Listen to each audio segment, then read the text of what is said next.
Welcome to Soul Stories, where every tale touches the heart, inspires the mind, and stays with the soul.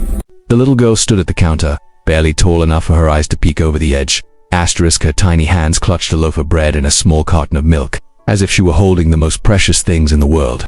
Her clothes were worn fabric, patched sleeves, and shoes that had clearly walked more miles than they should have. But it was her eyes that caught attention the most, tired, shy, yet still carrying a softness that hadn't been taken away by hardship. The cashier scanned the items, barely looking up. "That'll be $6.40, she said, tapping the counter impatiently. The girl's fingers trembled as she opened a small coin pouch. A few coins clinked onto the counter court as dimes, some pennies every single one, placed with careful hope. She counted softly under her breath, her lips moving slowly, almost nervously. Then her hands stopped. She didn't have enough. The cashier sighed. "Sweetie, you're short. You need more money." The little girl lowered her head, her shoulders sinking with quiet despair. And then, in a voice so faint it almost disappeared into the sound of the store's buzzing lights, she whispered, "My mommy is sick, but she still works. I just need to buy her something to eat." Her words were not dramatic, not a loud asterisk, just simple, painfully honest. What neither the girl nor the cashier noticed was the man standing directly behind her. Adrian Halle. Adrian, the CEO known throughout the city for his cold efficiency, his intimidating presence, and his belief that emotions had no place in business. A man who commanded $100 million deals without blinking. A man who rarely stopped for anything or anyone. Yet at that moment, he froze. His eyes shifted from the girl's trembling hands to her worn shoes, then to the small bag she carried, patched and stitched with care. Something in her quiet whisper pierced through the stone walls he'd built around himself for years. He had heard thousands of excuses, lies, manipulations. But this was different. The cashier had pushed the items aside. "Honey, you can't pay for *" before she could finish. One soft, broken sniffle escaped the girl. She quickly wiped her eyes, trying to be strong, trying to act older than her tiny frame allowed. And Adrian Hale, who never stopped for anything, felt something he hadn't felt in a very long time. Concern. He stepped closer, the weight of his expansive shoes echoing on the floor. For the first time in years, the powerful CEO couldn't stay silent. "Let me take care of that," Adrian said as he calmly placed his black credit card on the machine. His voice was steady, deep, and confident, the kind of voice that usually made entire boardrooms fall silent. But right now, it was soft, almost gentle. The little girl blinked up at him, her eyes widening as if she had never expected kindness from a stranger. You don't have to," she murmured, clutching the edge of her dress. Her voice sounded unsure, as though she wasn't used to accepting help, as though the world had taught her that nothing came for free.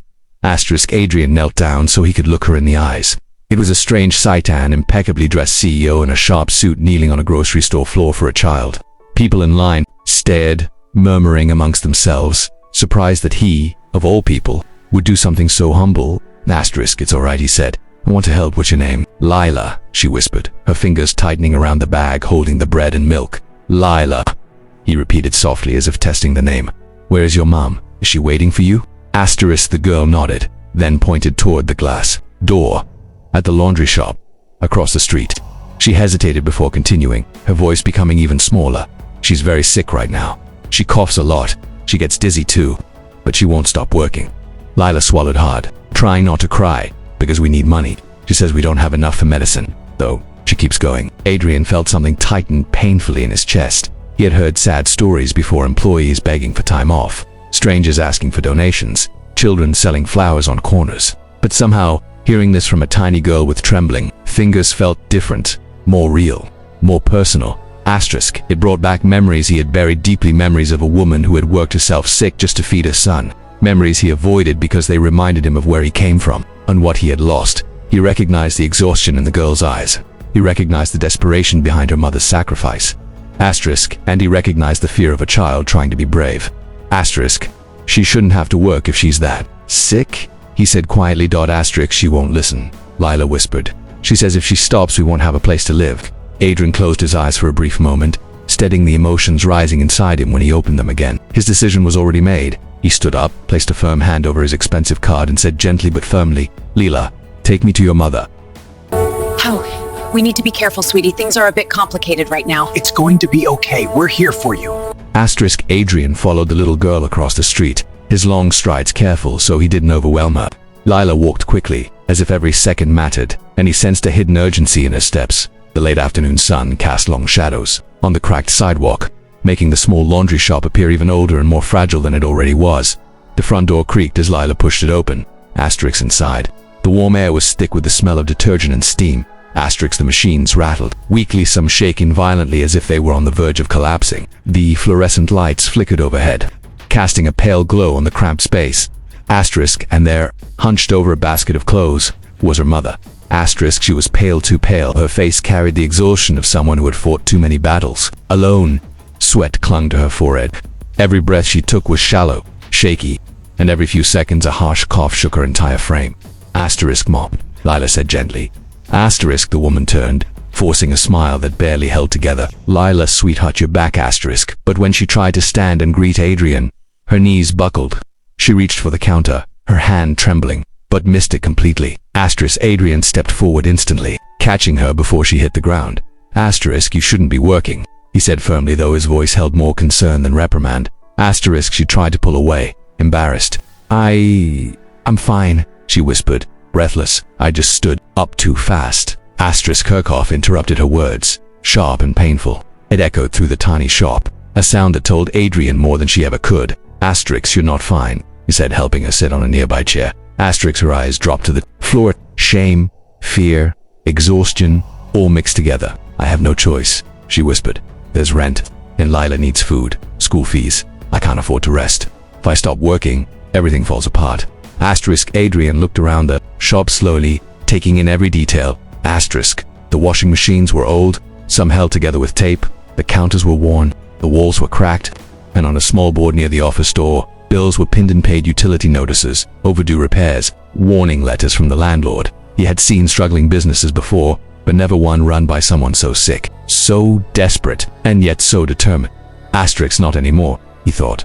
Not while he was standing here.